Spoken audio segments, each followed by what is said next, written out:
What's going on, Notre Dame fans? Mike Singer from blueandgold.com with our beat writer Tyler Horka. Yesterday, we did a video looking at spring storylines for Notre Dame, just a couple weeks out from the start of spring ball. And then in this video here, we're going to look at some breakout candidates that Tyler will tell us about. Before we dive into it, make sure you hit the thumbs up on this video, subscribe to our YouTube channel if you have not done that yet. And make sure to go to over blueandgold.com dollar for your first year of premium access. Definitely not something to miss with all the content we are churning out on football, recruiting, women's basketball, men's basketball, hockey. We really got it all. Combine, NFL draft, all that good stuff. So let's go ahead and dive into it. Tyler, your number one breakout candidate is?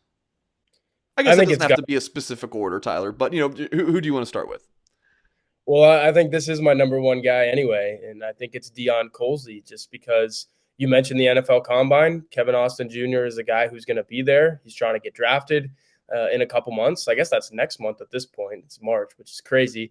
But yeah, Deion Colzie is a guy that's got to be a go-to threat on the outside. And people like to talk about Kevin Austin Jr.'s shortcomings. Dropped a couple balls, maybe he disappeared in a couple games, but at the end of the day, he caught nearly 50 passes last year for 888 yards and over a handful of touchdowns. So outside of Michael Mayer, who's one of the best tight ends in the country, if not the best tight end in the country, he was Jack Cohn's go-to guy, and you're losing that. So I don't think Deion Colzie is going to exactly replicate all of that production, but he's got to come pretty close if Notre Dame wants to be the type of offense that it think it can be under offensive coordinator Tommy Rees next year. So Deion Colzie is your prototypical boundary receiver. He's tall. He's supposed to get by cornerbacks. If we're not seeing that in spring, I think a lot of people are going to start wondering if he can be that guy in the fall. Yeah, I think he got some pretty good experience too. I want to say you've got what, like over 50 snaps played in.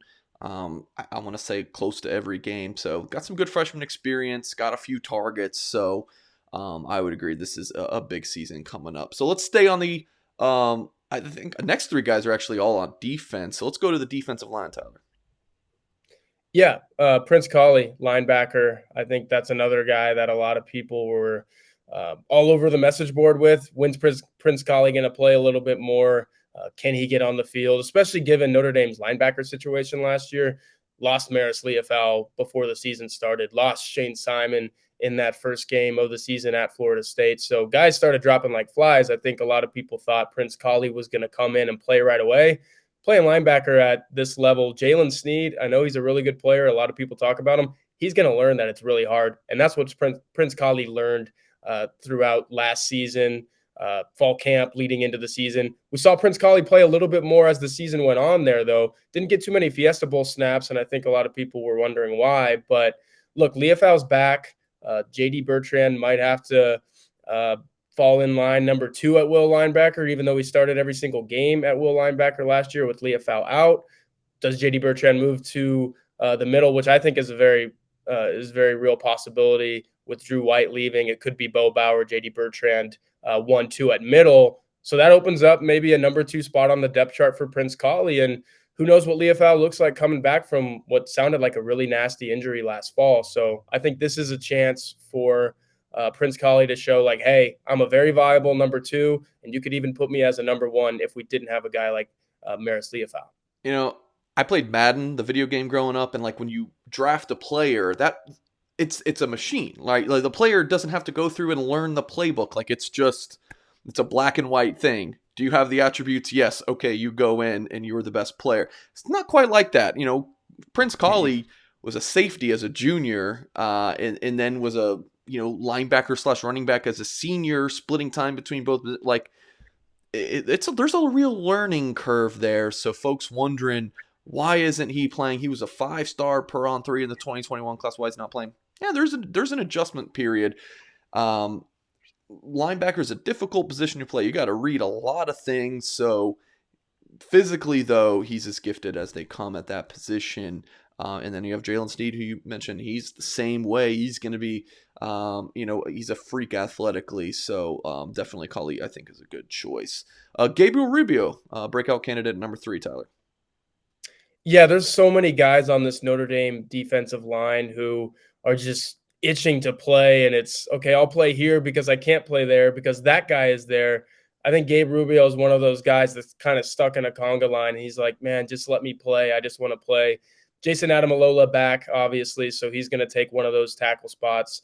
Kurt Heinisch is out. Obviously, he was here for 5 years, played more games in a Notre Dame uniform than anyone else in the program history. I'm not sure if Gabe Rubio really, projects as a true nose guard. I think he's more of a defensive tackle, the position that Adamalola plays. So is he going to get on the field more this year than he did last year, which was, hardly at all? I'm not sure, but I think he's a guy that people are going to start talking about because spring practice is a time where we're looking at 2s and 3s just as much as we're looking at starters when we go out there in the practice. So I think Gabe Rubio, given his size and everything I've heard about him, work ethic wise and just the type of program guy that he is, I think he's going to start turning some heads in this spring practice, and people are going to be like, hey, that's a guy who maybe it's not this fall he's going to be out on the field, but at some point in the Notre Dame career, he's going to make plays. A couple quick things on Gabe Rubio. You killed it, nailed it perfectly on the program guy. Like, Rubio is just like one of the best kids you'll ever deal with. And I'm looking forward for the media to get to talk to him here soon, because I had a blast covering him as a recruit. And then, yeah, look, spring ball is about development. Fall camp is about install. So we are absolutely, for us as the media, and I would assume the coaching staff too, it's really about development in the spring, and they're going to be looking at those 2s and 3s as well. Okay, let's go to the defensive backfield, a player that I'm very high on, Ramon Henderson, breakout candidate number 4.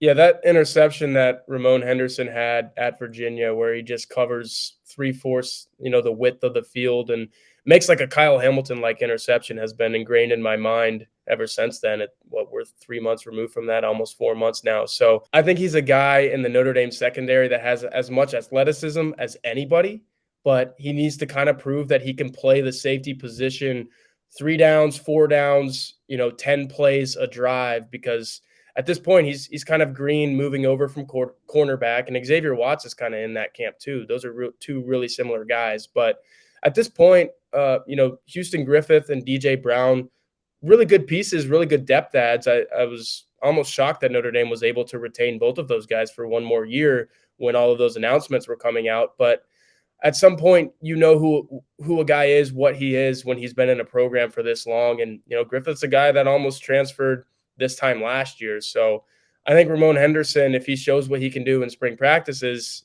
in a couple of months, the coaching staff might be saying, why isn't this guy a starter for us? I think he should be a starter for us. That's kind of where Ramon Henderson is at. And I'm really excited to see, like I said, can he put full defensive drives together? Because if he can, I think those are your top 2 safeties on the team, Ramon Henderson, Brandon Joseph, the transfer from Northwestern.